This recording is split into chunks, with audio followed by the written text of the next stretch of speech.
Who would be a Wolves fan, eh? On goes ball. People might yet win it here for Wolves. Flash in the shot. What a goal!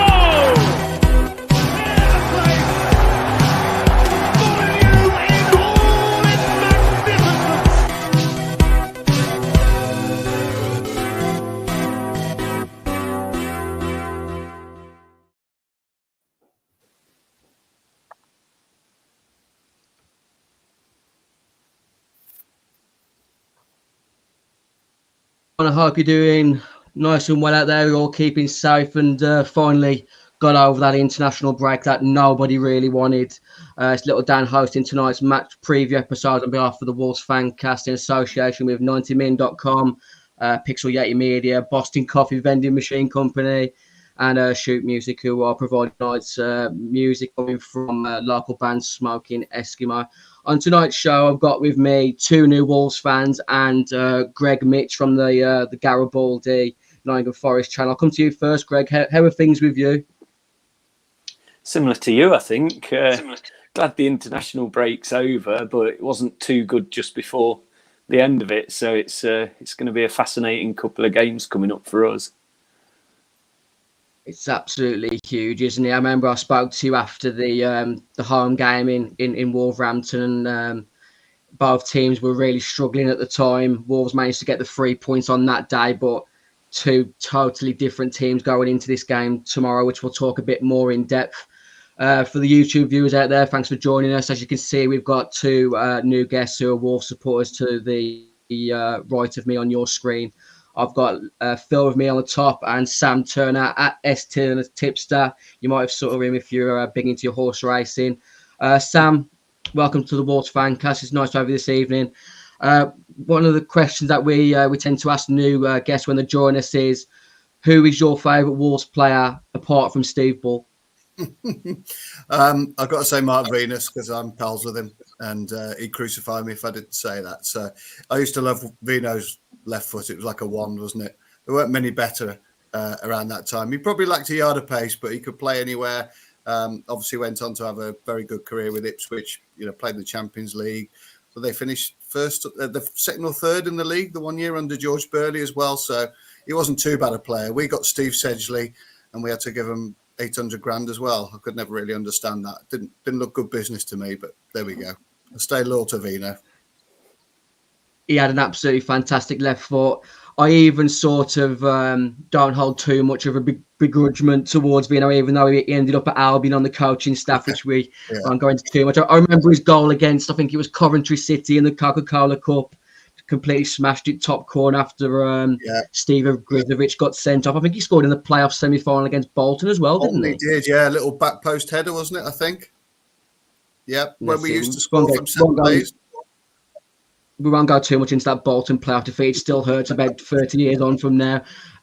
Phil to the right of me. Welcome to the show, Phil. Obviously, me and Phil go back quite a few years. Same question to you. Who's your favourite Wolves player apart from Steve Bull? I'd probably go a little bit more recent. I think just those first few years of Moutinho, when he came, I thought he was absolutely different class to sort of like anything I'd perhaps seen before, I think. And the way he would sort of like organise the team moved up sort of on his sort of like, they seemed to move up on his command. It was him pulling the strings, a little bit. So I'd probably go with Moutinho, really, I think. Greg, I'm just going to flip the question on you to a degree. Which Wolves player grates you the most? I was hoping you were going to ask me the same question, but I think a few of you would have fell out with me. Which grates me the most? Who was the player that carried on when we went to put the ball out a few years ago and scored? Michael Branch. We had him on the show. Yeah. We had Michael Branch on the show a few months ago, and we talked about that moment when Dave Besant was close to throttling him on the pitch. I think Adi Akinboye and John Olive Hill, they got sent off that day. It's quite a memorable match for all the wrong reasons, isn't it? For everyone that continues to follow the Wolves Fancast, at Wolves Fancast on Facebook, Twitter, Instagram, obviously on YouTube, subscribe while you can, drop a quick like. We've got a quick competition on our Twitter page this week, which ends on Monday on behalf of Darts Corner. They're giving away an officially licensed Wolverhampton Wanderers dartboard. All you have to do is head to our Twitter page, retweet at follow at Darts Corner, and follow Wolves Fancast, and obviously retweet that post, and there will be announcing the winner on Monday. This is open worldwide. Darts Corner have informed us that they will ship worldwide. If you visit their website, www.dartscorner.co.uk, they've got some fantastic darts equipment there, not just sort of darts, flights. They've got everything. So head over to dartscorner.co.uk. If anything there tickles your fancy. It's a big week, big weekend of football. Every game is a cup final for Wolves and Nottingham Forest towards the end of this season. It's huge. You look at the fixtures this weekend. Man City start the weekend at 12:30 at home to Liverpool. They're 8 points behind Arsenal as it currently stands. They've got a game in hand, so they need to pick up 3 points. But none of us are really here to talk about the title race, because we're not even sniffing that title race. We're not even sniffing top half, are we, Greg? If you look at the table there on your right, if you can squint your eyes quickly enough. Obviously, Wolves Forest at City Ground, 3 p.m. You got Bournemouth home to Fulham. Arsenal, Leeds, Brighton, Brentford, Crystal Palace at home to Leicester, Chelsea at home to Villa, which is the 5:30 kickoff, and West Ham, Southampton. It's at 2:00 on Sunday, followed by Newcastle versus Man United, and then ending Monday is Everton versus Spurs. Just touching quickly on that Man City Liverpool game. At the start of the season, we tipped Erling Haaland to score more goals than Wolves this Premier League season at 14-1. He currently leads by 4 goals, but he is apparently going to be injured for a few weeks. Sam, you're the tipster. It won't matter. That's copped. You might as well go and get paid out. You're the tipster, aren't you, Sam? 14-1 was a cracking tip at the start of the season, but do you still think... He could play on one leg, Dan, couldn't he? And he'd probably still score more than we do. I mean, we're bottom of the charts for pretty much everything, aren't we? Assists, goals scored, other than penalties. Just about everything you like to look at. To be fair, Forest aren't far above us, so you've had to suffer as well. But you know, there's a slight difference in the two teams. You know, Forest have signed about 73 players, and Steve, the manager's done an unbelievable job integrating them all. Whereas, you know, we've had a little bit of upheaval through the season, as everybody knows, with the caretaker manager, a negative manager who never made a substitution. Now we've got a manager who can't stop making substitutions and can't stick with a settled 11, which, you know, is obviously pretty painful to watch. And therefore you get performances like Leeds last week, I think. Yeah, it's a nightmare. I tried to be optimistic and tried to find other clubs in the English pyramid that had scored less with Wolves, but we are the joint lowest goal scorers in the 4 divisions, along with, I think, maybe Everton and another club in the Premier League. It's really it's embarrassing to a degree. We need to score 16 goals in the next 10 games to match last season's tally. What have you made to Wolves so far, Greg? Well, it's surprising. I mean, we had a Wolves journalist on our show earlier in the week, and he was saying things like, this team's too good to go down, and, you know, the comments that we said many years ago when we thought we were. But, yeah, it is surprising with the quality of some of your players, and especially the attacking quality of some of them. It has been, and it amazed me really how we kind of matched you the first 2 games we played, especially that away game for us. So I just think it's gonna be one of those games. There could be more goals than you expect, to be honest, the way that we certainly play and the way that you have the potential of playing. So I don't know. It's a real strange one how your season's gone so far. I don't want to sort of lead you towards going viral, Phil, but hearing comments like Wolves are too good to go down, you don't agree with that, do you?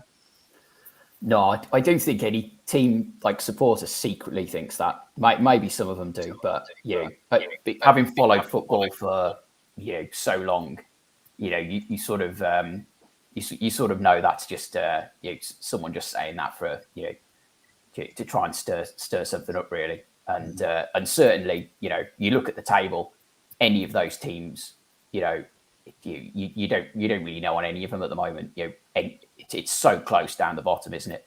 that really you're looking from Palace down, aren't you? And no one's too good to go down from there, despite what the squads may say otherwise. I'm sorry to cause the visually impaired frustration with that league table on the right. It's not the greatest, I know that. But like Phil said, Crystal Palace on 27 points, Wolves on 27, Leeds on 26, Everton on 26, Forest on 26, but a game in hand along with Leeds, which is your game in hand is against Leeds in the middle of next week, isn't it, Greg? Yeah, it's on Tuesday, and it is.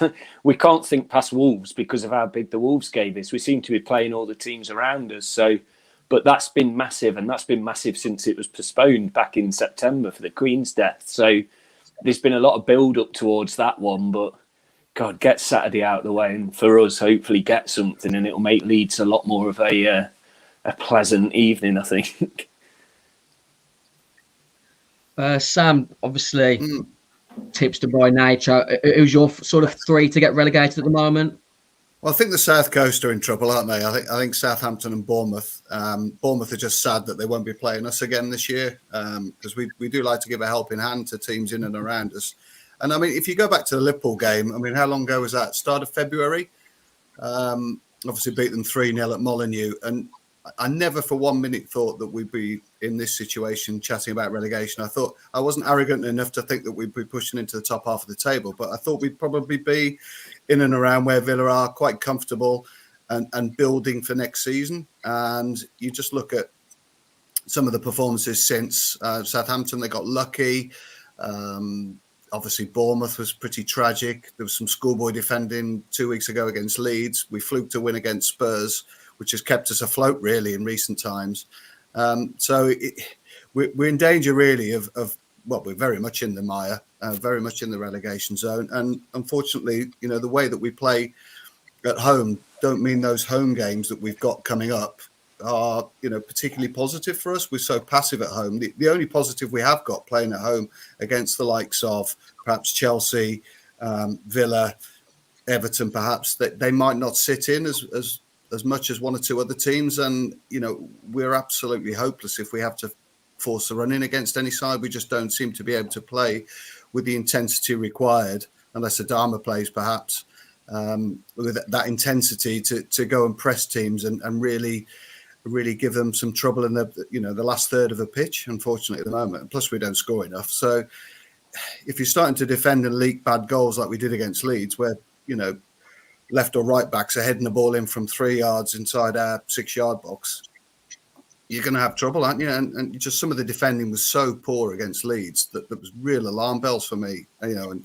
they were 3-0 up in a canter. We've made a bit of late headway, to use a horse racing analogy, but we're running on after the game's gone, you know, that the horse has bolted and we're just like following it forlornly thanks to a Johnny fluke and a second goal that gets deflected in, which gives us a bit of hope late on. But it was pathetic, really. That's one of the biggest frustrations for me, Sam, is that you go back to that Liverpool game, beat Liverpool quite comfortably 3-0 on the day. Mario Lemina ends up getting sent off at Southampton. We lose him for the Bournemouth home game, and we just didn't look as functional as a team in that Bournemouth game. And I think if we would have beat Bournemouth, which the majority of us thought, well, most of us expected, to a degree, I think the majority of the fans that day just thought all we had to do was turn up and we'd get 3 points against Bournemouth that day. And I think, like you said, without being arrogant, probably behaving pompous to a degree. If we would have beat Bournemouth that day, you would have been sort of looking around the 10th to 11th place without sort of any concern about a relegation battle. But it really knocked us out our steam with due to the momentum that we had since Lopetegui came in. Where's your frustration been with Wolves recently, Phil, in regards to whether it's lacking goals, now we're shipping goals like we did against Leeds? I think we've really touched upon it. You know, Sam said, you know, we beat Liverpool 3-0, and at that point, you're looking at the team going, right, well, you know, they're ready to do something here. They're ready to, you know, really sort of maybe kick on as perhaps we thought they might do at the start of the season. But as I said, through whether it's been, you know, refereeing and whatever, you know, we've made a lot of changes to the team, really, and I think that shows because when you look at the table, it's the people who've got that really negative goal difference that sort of you start to worry about, because they're the teams that can easily ship goals. in theory. And I think it's just that we haven't been able to nail down a selection, really. I mean, I know we've had a couple of injuries. I think he likes Bueno at left back.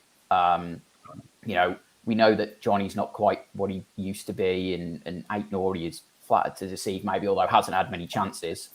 But yeah, for whatever reason, we just haven't. That sort of like Liverpool, that the 3-0 against Liverpool is almost like an outlier now compared to actually what our form sort of is. And then you mentioned the Bournemouth and Leeds games. Those are the big frustrations, really, aren't they? If you could list two of them, to concede 4 against Leeds, we shouldn't be doing that at home. And then Bournemouth, as I said, they went 1-0 up, and we just couldn't. The lack of goal shows at that point. So, I mean, I've probably given you quite a few frustrations there. I haven't nailed it to one, but yeah, there are a few that all sort of build into one thing, really. It is massively frustrating, like you mentioned, because there's so many things you can pinpoint. We're just not scoring enough goals. I mean, we touched on Erling Haaland, just Sam. You can put Erling Haaland up front for Wolves, and I don't think he's scoring double figures because we don't create enough gilt-edged chances. I'd be grateful if he got 10 shots. It's abysmal, really. But I do think I wouldn't say the guillotine is getting ready for Julian Lopetegui, but from such a promising start, where was it 17 points in the first 10 games? There's just been a few danger signs for me recently. That team selection against Leeds, Neto one side, Podence the other, and Raul through the middle. It just doesn't work for me. Too lightweight.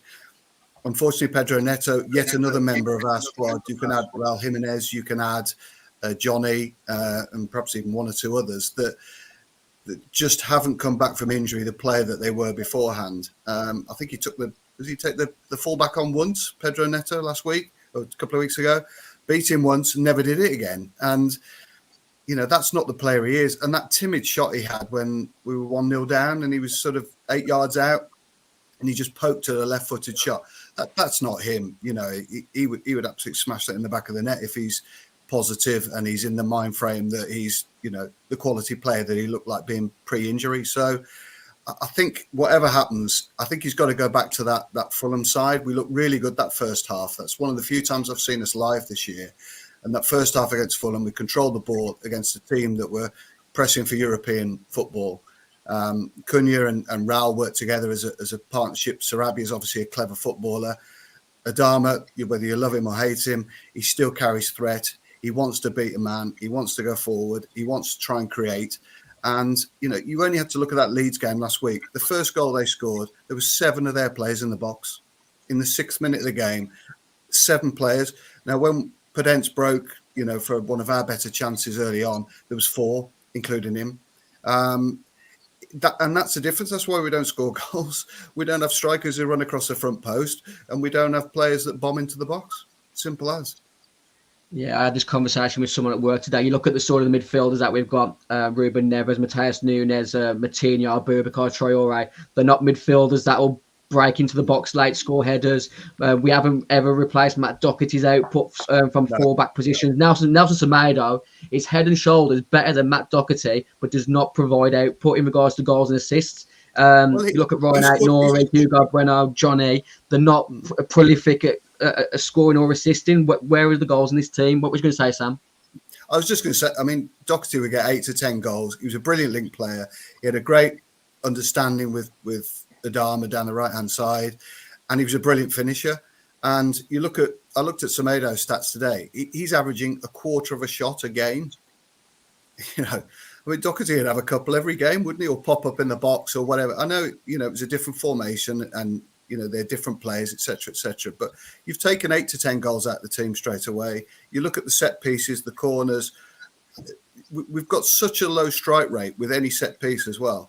I think this is filling Greg with tons of confidence. But it's no wonder that we've only scored 22 goals all season. It's blatantly obvious. Speaking of someone who is prolific in the words Wolves and goals, Chris Wood has been fortunately ruled out with injury this week. Greg, what else can you tell us from the Forest camp in regards to team news? Yeah, we've had a few injuries this week. Wood's a strange one because a lot of people didn't necessarily want him starting, but Cooper was persistent, and he did show a little bit more recently. But Aurier's possibly injured. Johnson's got a knock, and he's our star man, you could say, with Gibbs-White. So, there's a couple more injuries, but we've got players coming back. So we've got Taiwo, who's arguably our best striker. He's been out for months. He's coming back.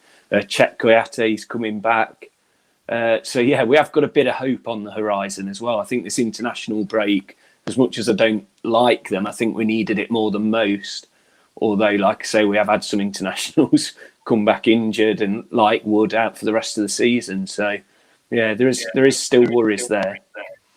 Your man of the match from the Carabao Cup game, Dean Henderson, is still lacking a few weeks away.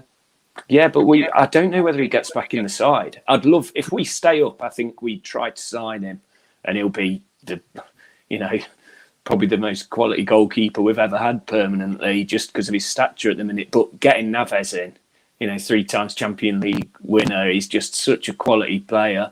But I don't think he's ever had as many shots against him in his career. So I think it's been a shock to the system for him, but he's more than a very good replacement for Henderson. So that one at the minute isn't too much of a worry. I think he's about 3 weeks away as well. So it'll be interesting what Cooper does with that when that option's available.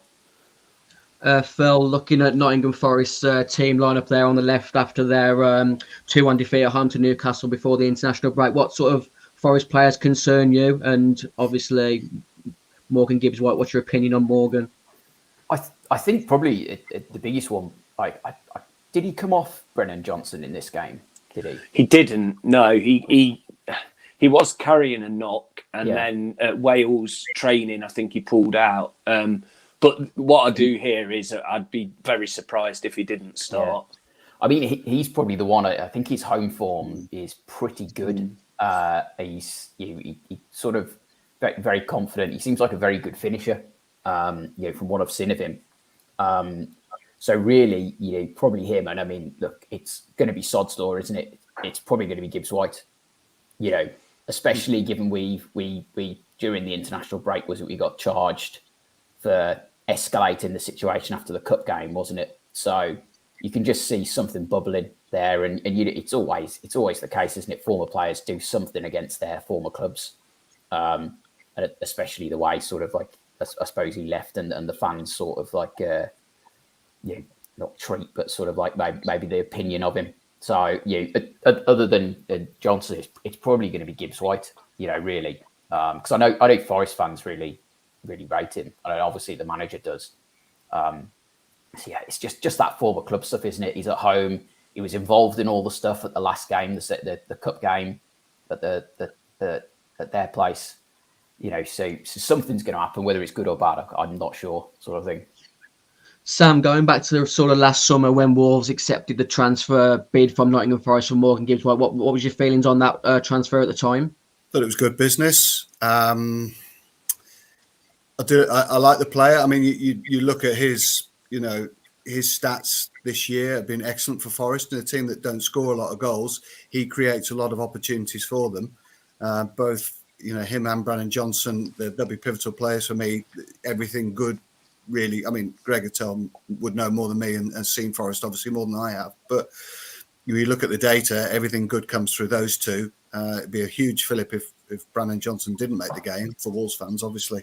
And Morgan has probably finally got a coach that totally believes in him. I suppose the transfer fee endorses that. That just tells him how he's rated. I think he's worn that transfer fee really well this year. It would have weighed down a lot of young British players, especially someone who didn't look as though he had tons of confidence on occasion at Wolves. But that wasn't necessarily all his own fault. I think there was certain parts of the Wolves crowd that would be well behind him because he was one of our own as such, and a player that did try. I always thought that you got 100% out of him. Sometimes he was a bit frustrating, but he was a young player developing. He had fancy flicks and tricks and that sort of stuff, and they didn't all come off. But he is obviously giving Forest something a bit different. And Steve Cooper is a very, very savvy man, as well as being a brilliant manager. And if he rates him, then, I don't think there's going to be too many people, from Molineux that would doubt that he's probably right on that occasion. And he is starting to flourish under his leadership. And he was in and out of the team a little bit at Wolves. And I just think that perhaps that his development was stymied a little bit by the Portuguese invasion, which was a bit unfortunate for him. I think it's been a good move for him. And if he can, if Forest can stay up and he remains there and the stability is there for him, obviously Forest are going to build under an excellent manager and be a solid Premier League side, you'd think, next year, providing they can just get over this year's hurdle. Obviously, Morgan Gibbs-White had a decent international break. Greg creating the assist for Emil Smith-Rowe and the under-21s, under-23s, whatever you want to call it nowadays. It still confuses me, that whole situation. Morgan Gibbs-White's massive for you, but we touched on Brennan Johnson earlier. I'm sure I read a stat earlier today that he's sort of top 3 for the most goal contributions in 2023. Yeah. I'd just first off say, Sam, it's nice to hear such a measured response about Gibbs-White, because this season's been a real strange one for us where, as Dan knows, I've got some good Wolves friends. There's groups of us that we see each other across the country every so often. And so there's always been a little bit of banter, but it surprised me how the Wolves-Forest rivalry, especially on the pitch, has gone this season. It wasn't the one I was going to see as a real grudge match. And this one at the weekend, I think for the players as much as, or even more so than the fans, is, potentially because of the Gibbs-White thing. So it really interests me. If I was a betting man, I'd love the odds on a Gibbs-White goal and a sending off. I think it might be good. But regarding Johnson, Gibbs-White is key for him. I think his development, the way he plays, Gibbs-White just absolutely goes into that perfectly. And they really do contribute to each other's good stats this season. And I think with Wood being injured now, those two will flourish a bit more again, because the way we've tried to play for the games Wood's played has kind of changed it a bit for Gibbs-White and Johnson. And with Gibbs-White carrying a knock as well, I think it really has shown the last few games. If we do get a penalty, I don't want him to take it, however, because I don't know whether you saw that one midweek, but it was one of those walk-ups and not what you like to see. It's got to take some confidence to get that in every time. Plenty of players do that technique, don't they? But I hate it. I could see it. It was like they lost 2-1, didn't they? And he scored the penalty. Yeah, it was just basically just sort of like, it wasn't even like a full sort of like side foot pass, was it really? Just So talk about Brennan Johnson possibly being out. Greg, who fills in for Brennan tomorrow? Well, it's interesting because Dennis scored against Newcastle, and it was a very good goal. And this entire season, he's underperformed. I think he was another 17, 20 million pound player with high hopes, and he just hasn't shown it. So I'd imagine it'd be Dennis. But like I say, Ayu's now injured as well. He's out. He's injured anyway. But Taiwo Awoniyi, he's back. He's been in training for 2 weeks. Can't remember the last time he played. It was months ago. But if he comes back and he can continue the form he was on before that, I do believe he can be the difference in keeping us up. I really do. So it'll be interesting. I'd expect Dennis. Surridge will probably be on the bench as well. He's a good finisher, but hasn't had any game time at all, really. But with Taiwo being fully fit, it'll be interesting to see how much, if any, game time he gets. Julian Lopetegui had his pre-match press conference yesterday before the club made their travels east today.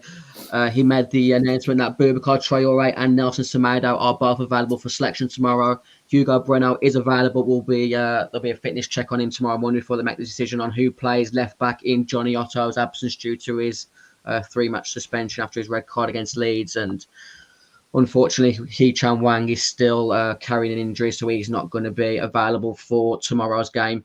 Looking at sort of the team that started against Leeds, Sam, I know you mentioned Neto and Podence. How do you start that? Who do you start up front for Wolves tomorrow? And what formation would you go with tomorrow, Sam?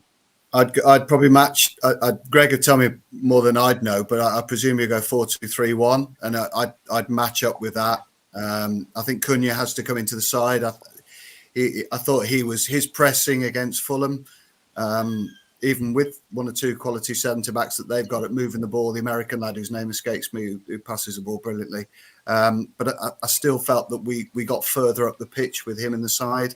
And I think Raul looked as good as I've seen him in that half as well for a good while. Sarabi is obviously a very intelligent footballer. I think he has to come into the team as well. And I'd start Adama. You know, it's a high-octane game. I just don't see any point in leaving your trump card on the bench. Somebody who can just do something special. And I'd have Neves and Lamina sitting. I don't think it's necessarily a game for Nunes. I'm not even sure, is he 100% fit? I don't know. And I'd definitely have Bueno in. I'd have him in one leg, to be honest. I would have had him in one leg last fortnight ago against Leeds in front of Johnny, because it pains me to say it, but you know, Johnny's obviously not the player he was. And I think we saw that at Newcastle. The back four didn't look as though they'd ever played together that day.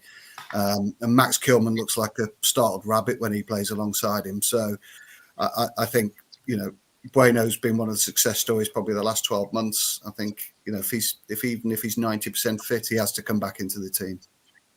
Do you agree with that, Phil, in regards to Hugo Bueno starting? What's your sort of feelings about Ryan Aït-Nouri at left back? I think, yeah, I agree. I think if Bueno is that presser said 90% fit. I mean, what's 90% fit? You know, you've seen him in all the training pictures, haven't you? You know, it was a hamstring injury, wasn't it? So either the hamstring's good to go or it's not really. So yeah, I'd be starting him. Aït-Nouri has got like he reminds me in some way of Vinagre a little bit. He's better than Vinagre, I think, but he doesn't seem to get the chances, does he? Really, I think he when he does play, he can play very well, but he just hasn't had a run in the team. And unfortunately for him, probably Bueno's come along, because if they hadn't, perhaps it was it Collins who started him, I think, was it, or was he already in? I can't remember. But if he hadn't come along, I think Aït-Nouri would have had a good run of games, and we may see something different from him. The only thing that concerns me, and it's one of those things that obviously with Lopetegui coming in, we like to play out the back like teams do. You know, keeper plays it short to the centre back, out to the full back, and we try and that's obviously to try and draw players from the opposition in to create the space. Sometimes we just don't have the midfielder who can. And probably Nunes is the only one that can do it, who can just play on the turn and actually take the ball and drive, into these spaces. I agree with Sam. It might not be the game for him. Neves and Lamina is probably the best starting two in that formation. But we don't, unless the forward players start to show, and Cunha might make the difference in that if he'll show short, we'll have an outlet. But when you actually play it into Lamina or Neves, they're not as good on the turn. And we've all seen it. Once Nunes gets in his stride, he can make a real difference. He can get us from one end of the pitch to the other very quickly. So that's probably the only concern with that lineup. But I think it's what sort of Sam picked there is probably the best one we can go with, as long as everyone's fit. And as I said, yeah, if Bueno's fit, I'd be starting him. Molly New in the comment section saying Forest to win 3-3-0. I don't know how that sentence doesn't even make sense. You're just a troll. I'm assuming Molyneux is a play on Molyneux. I'm just going to ignore it. But thanks for commenting. Greg, what's your sort of feelings on the Adama Traore conundrum? Do you rate the guy? What's your feelings on Adama every time he's attacking your fullback, Renan Loddy? Yeah, because he's a strong guy as well, isn't he? And the thing is, we've got Loddy, but if they swap sides as well, we've now got Nico because Aurier's injured, and Nico is a lot better attacking than he is defending, to say he's a fullback. And I mean, that's why I'm glad it's at home that he's probably going to have to play, because I do like him, I do rate him, but defensive frailties, they've been noticed when he plays. And so, it does worry me, because your midfield, when you see it on paper, it does look quite strong. So we've just got to make sure we get that midfield sorted. So that's where I think the key is really. And players like Ryan Yates with a level head who's back, and he's finally back to full fitness. He'll be the key for me. But Loddy is one of our star players this season, I'd say. Coming from Real Madrid. Atletico Madrid to Nottingham Forest was an amazing coup back in the time. But you haven't really touched on the midfielder that I think could have a massive say in tomorrow's game, and it's John Joe Shelby. Brilliant ability here for picking passes, but how's he featured for you so far? He's struggled the last few games. He had a good start, and then he made a couple of mistakes. And the fans, I've noticed quite a few fans get on his back recently. So he's got to have a good game. There's always the chance that he doesn't start as well with some of these injuries coming back. But yeah, he can ping a ball and he can get us out of trouble. But he just seems to have some of his quick thinking decision making hasn't quite been there, and it's cost us a couple of times. So. I don't think there's full confidence in him yet from a lot of the fan base, but he's certainly not one of the boo boys, should we say, yet. Maxi in the comments section saying we need to press Nottingham Forest. Newcastle made them look very ordinary. A front three of Jimenez, Cunha and Sarabia. We made the comments earlier about Hugo Bueno being 90% fit. I think if Mateus Cunha is 75% fit, he has to start for Wolves tomorrow. His link-up play. You mentioned the first half away to Fulham, Sam. He's so key for us in the way that we're going to create chances between now and the end of the season. Yeah, I wouldn't say he's a Jesus-type footballer, but he helps with our press because obviously Raul isn't as mobile as he once was. As soon as Diogo Jota went to Anfield, we lost that irritant, didn't we? We lost that wasp who was always whistling around the back four or the back three, the centre halves, whatever, nicking balls, which meant that Moutinho could get further up the pitch and nick balls, and Neves could nick. We haven't had that. We haven't been able to replace that ever. It's not really a Dharma's game, nicking balls that you shouldn't really pinch. You watch Moutinho do it in a game; he's unbelievable. And Jota was exactly the same, getting around the side of players and just nicking the ball off them and starting counter attacks. And unfortunately, we don't win the ball high enough in the last third, and therefore we don't score enough goals. Unfortunately, we sit in, try and get teams to play around us and whatever. And then, unfortunately, if you pick Podence and Neto either side of Raul, you're not going to hurt him in behind. We haven't got runners in behind. Whereas Cunha can run in behind. He can come short. He's an intelligent footballer. He isn't going to get you 20 goals a year, unfortunately. And he was, in some respects, he was quite a strange signing, given that we were desperate for somebody who could come and score 15 goals from January onwards and keep us up. And he's never going to be quite that player. But I do think if we provide him with some chances, and, you saw the goal that Leeds scored, the first goal where, the cut back onto the edge of onto the penalty box area, that's his area, running in there and finishing. And I don't think he's probably too bad a finisher. We just haven't seen many examples of it because he never seems to have much delivery into the box for him to excel with, to be honest. So yeah, I do think he's got to start, most definitely. I think he's one of our only sort of chances of scoring goals, and I also think we've got to go one up, because I think if we go one down there, it's going to be a terribly difficult afternoon. It's the atmosphere is going to be huge tomorrow. I said on another channel the other day that when I went to Forest in the Carabao Cup game, I haven't been to an atmosphere like that, apart from Molineux, since we got back promoted to the Premier League, because like the atmosphere on that night, Greg, obviously City Ground's been massive for you this season. You've only lost once at home since before the World Cup break. And that the difference between our home and away form is staggering. But yeah, so we lost to Newcastle. Before that, it was 9 unbeaten.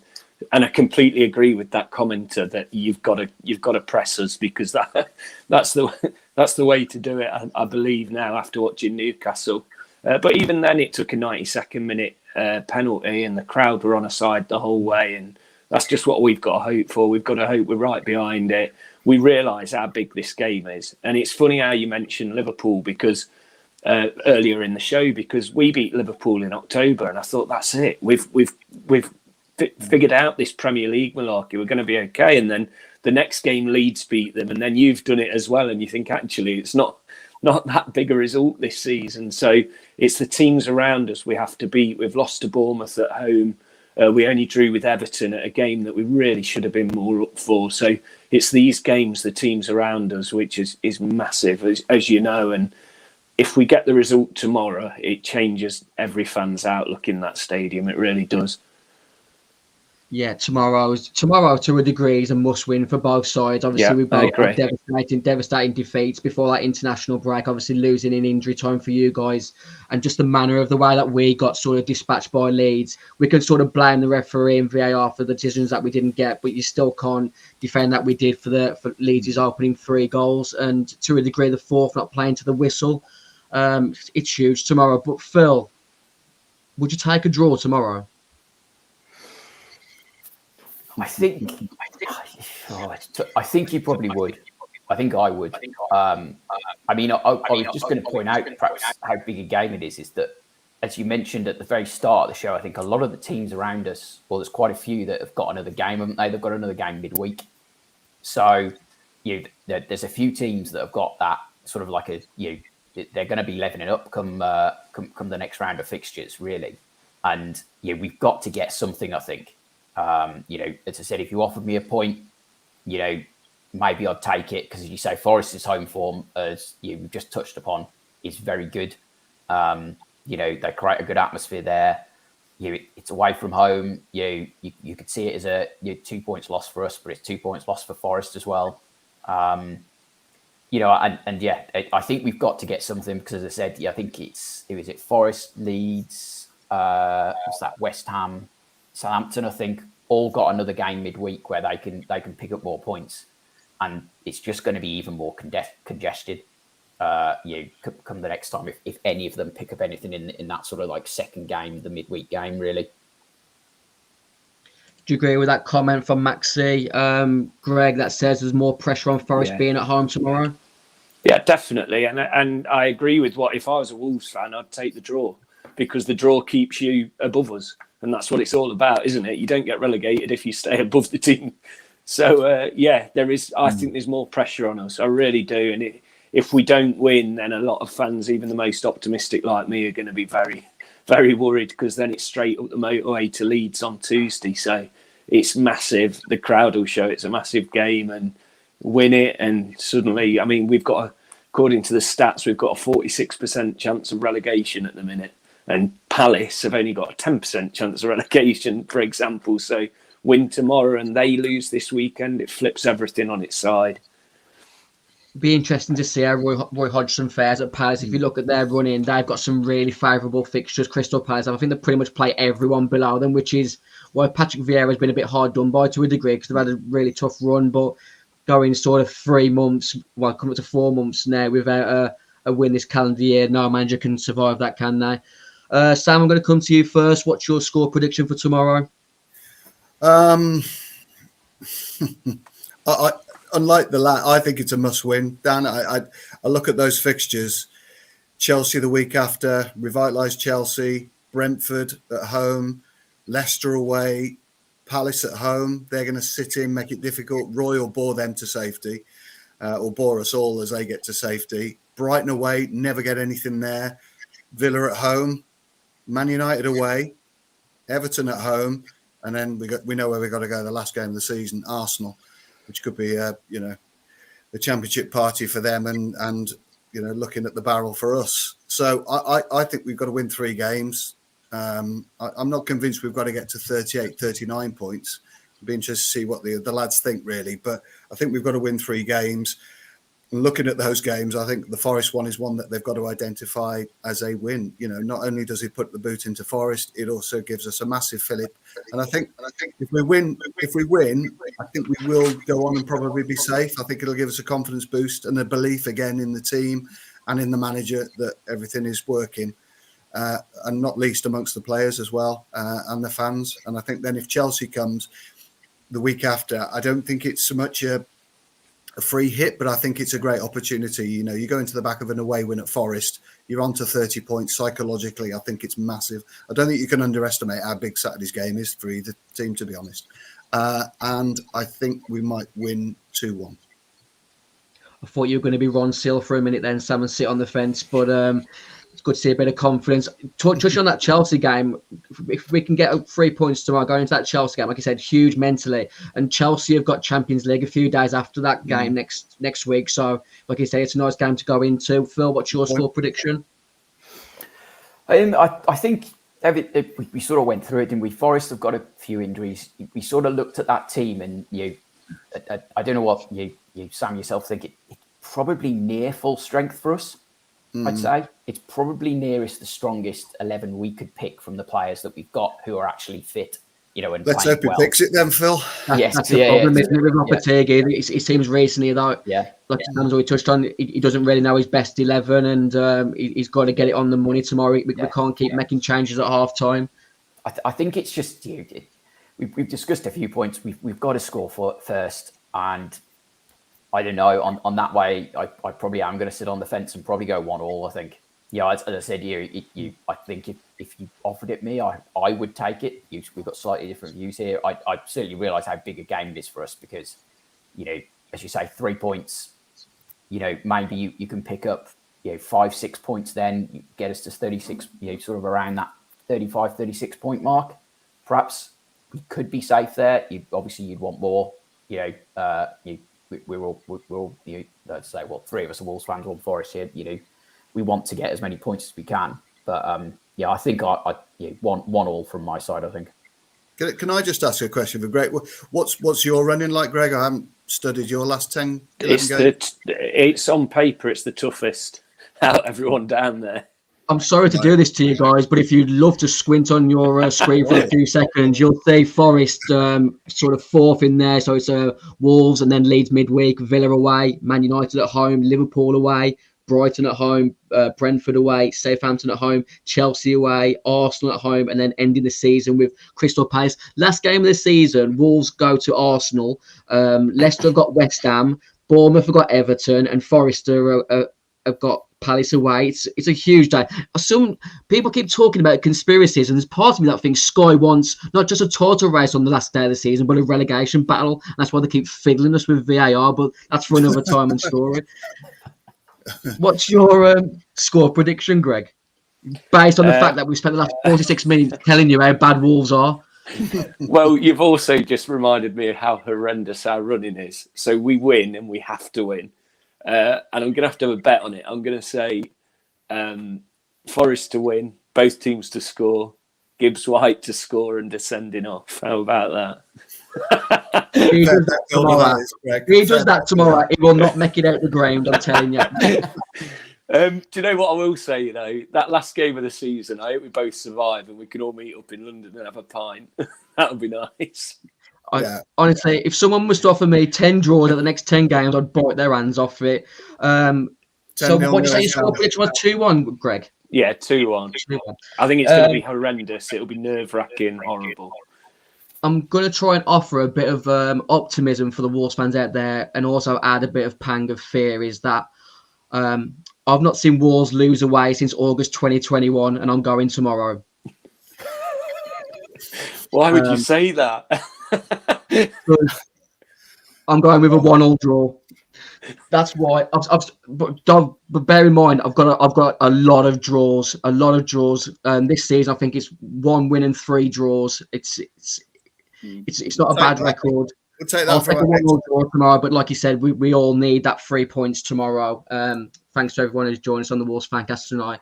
We end each show with what I call sudden death squads, which if you haven't watched before, I pick a game between the two sides of that match preview show, and it's sudden death. You have to name a player that featured in that game. If he's a sub and comes on, you have to go again. Today's game is between Forest and Wolves from 2016. So the season before Wolves romped the Championship, Wolves ran out 2-0 winners at the City Ground. So going back to December 2016, can you name a player that featured in the game which ended Nottingham Forest 0, Wolves 2 at the City Ground in December 2016? I'm going to come to you first, Greg, because I know how big the Garabaldi channel is and I'd expect you to get at least one from 2016. I'll give you a tip because I didn't even know this. You had a manager at the time called something like Philippe Montagnier. Yeah. Oh, I'm going to get absolutely slated for this now. I'm going to say Osborne. Ben Osborne started left wing for Forest that Thank day. God for that.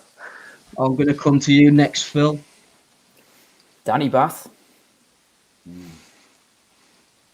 Danny Batt was captain for Wolves that day. That's correct answer, Sam. Oh, was Helder Costa there then? Helder Costa started right wing for Wolves that day. Oh, Back to you, Greg. The Lord. I'm trying to think who the keeper would have been. Was it De Vries? Doris De Vries was not in No. the squad that day. If he was still at Forest, right. It's back to you, Phil. I thought Doherty would have played. Doherty is correct. He played left back for Wolves that day. It's back to you, Sam. Oh God. If you obviously the people who are watching there in the YouTube comments, if you know a Screaming. player, drop an I'll be answer screaming. in. It wasn't a pretty. It was what's the name? Manager, the Scottish fella from Villa. Yeah, Paul Lambert was in charge for Wolves at the time. Yeah, was that one of the ones? Did we win 5 in a row and then lost 5 in a row or something like that? There should be. Yeah. I should be able to. Can't even remember who was playing. Cavallero wasn't there, was he? I'm going to give you Ivan Cavallero. He was a left wing for Wolves that day. Do you want to have another go at your Forest side, Greg, for a bit of sort of? I'm going to keep embarrassing you until you get one. Let's have another go at your goalkeeper, Greg. No, I don't want to go at the goalkeeper now. That's done. I'm going to say Eric Lehigh. Eric Lehigh, the former villain, was left back for Forest that day. Phil? Ikeme, he'd have been the goalie then, wouldn't he? Carl Ikeme was in goal for Wolves that day. The pressure's back on Sam. The big Icelandic kid, was it Bodvarsson or whatever his name was? As I said in the rules earlier, Sam, if you name a sub and he comes on, you have to go again. And in this case, no. he came on in the 83rd minute. Oh, I think he would have played. He was a kid we just got rid of. He was hanging around the place forever. Paced the centre forward, whose name escapes me. I'll go. What about the Prince? Was the Prince there then? Prince Onyang. Was it? Prince Onyang was not in the squad that day. I think he may have already been shipped out by that point. So, Phil, if you get this one, you win this week's sudden death squads. I think Weinman. Anders Weinman. Yeah, that was it. Oh. Andy Weimer's not a correct answer, Phil. So I'm going to have to go back to. I'm going to let Greg back in here to try and steal it. But you'll have to go again. I'm going to go with the goalie then, Jordan Smith. It's wrong again, Greg. You may as well get to Peter Shilton, Greg, because you're going to name all the goalkeepers before you get to the goalkeeper, which I'm going to bet £100 million on. Phil and Sam don't get. It's a goalkeeper called Stojkovic. Oh, of course, yeah. Of course. One of the many signings. I mean, when you sign like 20 players a season, you've got to let me off. Fair point. One, Sam. Oh no! This is the longest sudden death squads we've had since the original, and the most painful. Let me run through the Wolves players that have been named so far: Carla Ikeme, Danny Batt, Matt Doherty, Helder Costa, and Ivan Cavallero. Yeah, there's plenty to choose from, isn't there? Oh dear, Bob Varson didn't play, obviously, but somebody else would have done. I can't even think of that lad's name who played up front and scored about 10 or 12 goals for us. Who was the left back? Matt Doherty was left back that day. Oh, was he? Yep. Foley wouldn't have been around still, would he? No, he's gone, isn't he? Long gone. Oh, yeah. That shows you how bad I am. I can't think. I'll have to pass. You're going to be annoyed in a minute once I go through this Wolves squad. Well, if you ask me the winner at the Doncaster Lincoln tomorrow, I might have a chance, but I've got no chance. Sam, we're going to come to that in a moment. Yeah. I'd give Stearman. Oh, Richard Stearman and Danny Batt were the centre halves that day.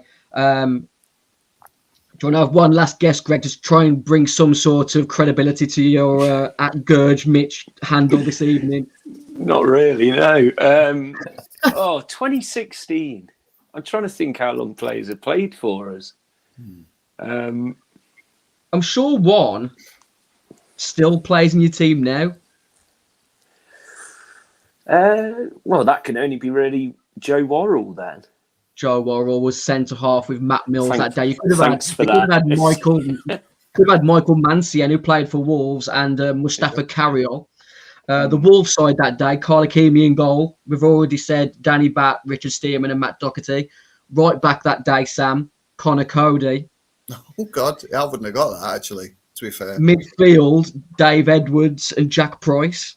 Oh, God. They're very, very dynamic midfield we had. You've already mentioned Helder Costa and Ivan Cavallero. Up front that day, number 9, Nua Dicko. And just behind them, number 26, Bright Eno Bakari. Yeah.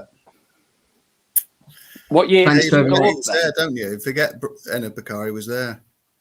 We went up the season after. Greg absolutely romped the division. I remember we won 2-1 at the City Ground because we've got quite a good record. I think you've only won one in the last 8 versus Wolves, but I didn't want to bring that up. Yeah. We won 2-1 that day. One of my first games was seeing Forest absolutely pummel Wolves. 1980 Boxing Day, tipped it down. We lost 4-1, and that was a fairly decent. But it wasn't a bad season for Wolves. League Cup winners that year. League Cup winners that year. That's it. It's nice to win the League Cup, isn't it? Beating Nottingham Forest at Wembley thanks to an Andy Gray goal. I'd prefer to win the League Cup over the European Cup anyway, wouldn't you, lads? I'd just prefer to be alive to see it. That's it, yeah. As I said, thanks to everyone that's joined us tonight on the Wolves Fancast match preview at Wolves Fancast on Facebook, Twitter, Instagram and YouTube. Drop a quick like before you leave. Hopefully you all have a good weekend and have safe journeys to the City Ground if you go in there.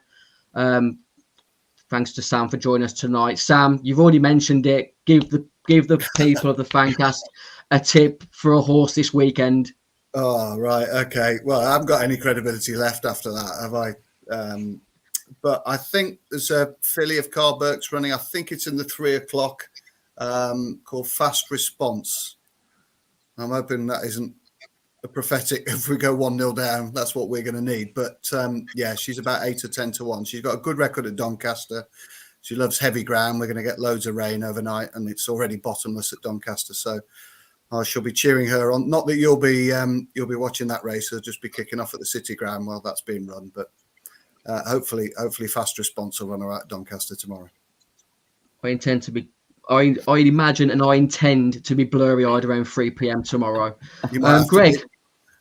Greg, just give me one team that's going to win this weekend apart from Nottingham Forest versus Wolves. I'm going to say I think there'll be a shock at the bottom, and it'll be someone like Leicester beating Palace.